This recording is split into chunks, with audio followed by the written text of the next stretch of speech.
We're talking about our pussies over here. We're on camera talking about our pussy, and we just said Imani's gonna beat our ass. And then you cool. I must have felt the energy. Our pussy energy, we got some.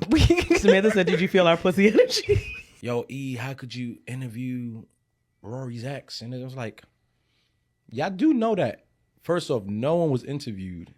At all. Y'all also do know that I wasn't even here. And I get it. Y'all deem this as my platform. Mm-hmm. I understand that concept because this is hubbed at my network, if you want to say, right? But I've been very big in wanting to make it clear that this is not just my podcast. Well, there was a time I was planning to go. I had bought the ticket or whatever, and she's like, "Oh, I got my period." She's like, "You should change the flight." And If you don't, let me.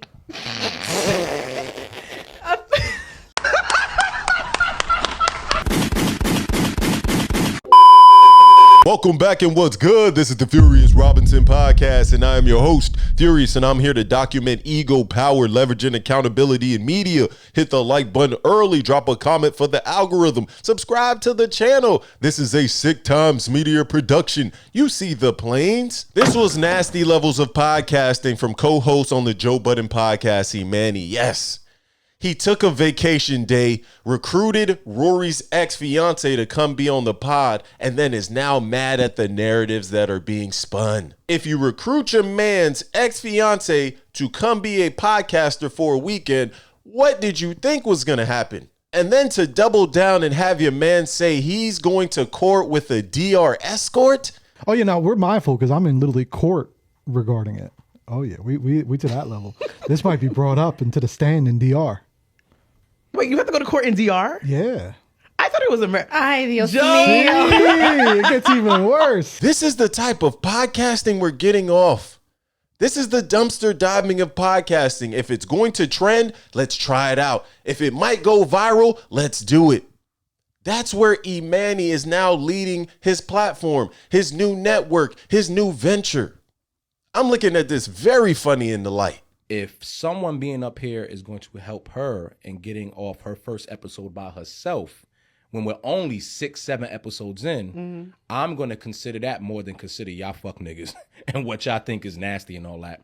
Especially when the person who could be affected by it is totally fine with anything. Yeah. And the people that you think would be affected by this are not affected at all. Because just to keep it clean, this is what it looks like when you're doing anything for content. Because it's really not about Sam or Rory. They've had their relationship. That's in the past. Sam is her own woman. Cool. And we'll get to that. But I'm looking at the leadership strategies in real time. I'm looking at how you run your business. And if you come back to the audience and say, I was out of town, Sayo, who is the new co-host on his platform, has co-creator ownership or whatever babble he was saying. I said, oh, he's doing anything. Well, first of all, I'm going to apologize to you. And I don't like to apologize to you. Why? Because I think that I did not realize How toxic this environment is? Yes. So I get it. A lot of this is for content. A lot of this is marketing in real time. And some of this is a strategy. But is this what the people want? Do we want Sam waking up a little bit of Rory's past, the Rock Nation brunch and what made him propose? Do we want to hear 45K getting finessed from a simp in real time? She said she was going to buy a car. Okay. No car. She paid off some debts and shit like that. Okay. But I heard she bought a whole house. Oh. Because you got to remember, 30,000 US. Yeah. Well, actually, and then eventually the whole full total got to like 45K. Or do we want to hear about what happens when Imani comes back from the Blue Movie Awards? This is the content they're producing. It took a lot for me not to say nothing online. Ooh, I wanted to that would have been our something. first jump together. We could have jumped Ooh, niggas. I was on Twitter, and I don't go on Twitter as much as I used to. I was on Twitter, and I was like, if you saw my drafts, I was like, y'all niggas is weird. Leave my friend alone. Now niggas can't date somebody and never live it. I had so much shit, and I was like, I'm just gonna make it worse. This point from them was weird to me. When Sayo said that Sam is her own woman and she can do her own thing, yes, gracefully, you can do whatever you want. But you already knew what was going to come with this type of visibility with Rory being adjacent to the Joe Budden podcast. You knew what type of narratives and clips were going to come because Sam could have chose to do anything. She could have went and been a lawyer. a doctor. She could have even went and managed the local Burger King, bro. She did not have to podcast adjacent to Imani. And that's what I'm saying. When you understand, you know what you're doing in the space. You know what's going to be created through these narratives that you're putting together. Sam, Rory, Joe Budden, we all know the stories there. So when you sit around and act like the victim or try to gaslight the audience, that's when we got to call out the nasty levels of COE in real time. I get her out of that life, help pay the debt, help, remove all the debts and all that shit. I'm buying her a course, help go learn more English. I'm bringing her into I'm sorry, I have Wow. one more question. Pause. You've Yeah. only seen her this one time. Yes. That was the only time Yes. y'all have never seen each other again. Y'all never had sex again other than one time. No. The most salacious and egregious part to me was Joe the engineer, not even on camera. He didn't even want to show his face for this one, getting finessed by a DR escort for 45,000 USD. I guess he might be the horniest man in America, huh? He went to the Dominican Republic. He got handed an escort. He fell in love, even while back in the States, and then proceeded to say he was going to sue this young woman. If you don't sit down, sir. I'm taking her. And I never really thought I would have ever did something like that ever, because I'm never that guy. Like, I'm never that Oh yeah, dude. that makes sense. That makes sense. But at this point, like I said, I also was very transparent about everything. Yeah. Again, about my businesses, my daughter, everything. And again, where I'm at in my life, she knew what I was looking for.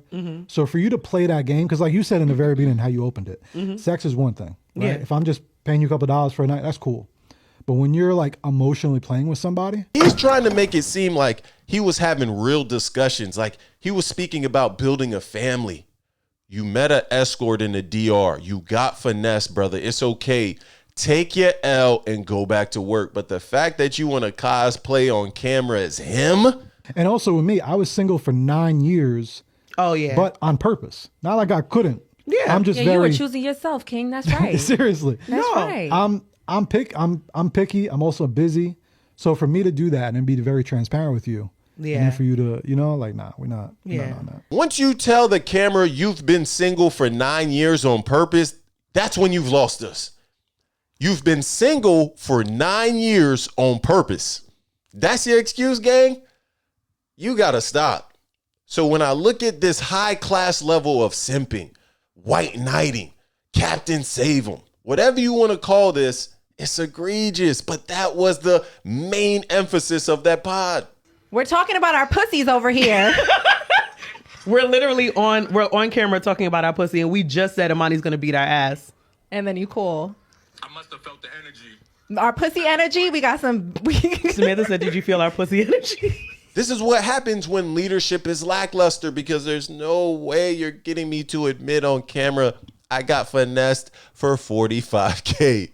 That is insane. That is actually wicked. That shows more so how lonely men can be, so much so that he had a long distance sponsorship program with a DR escort. And he lives in somewhere between New York and New Jersey.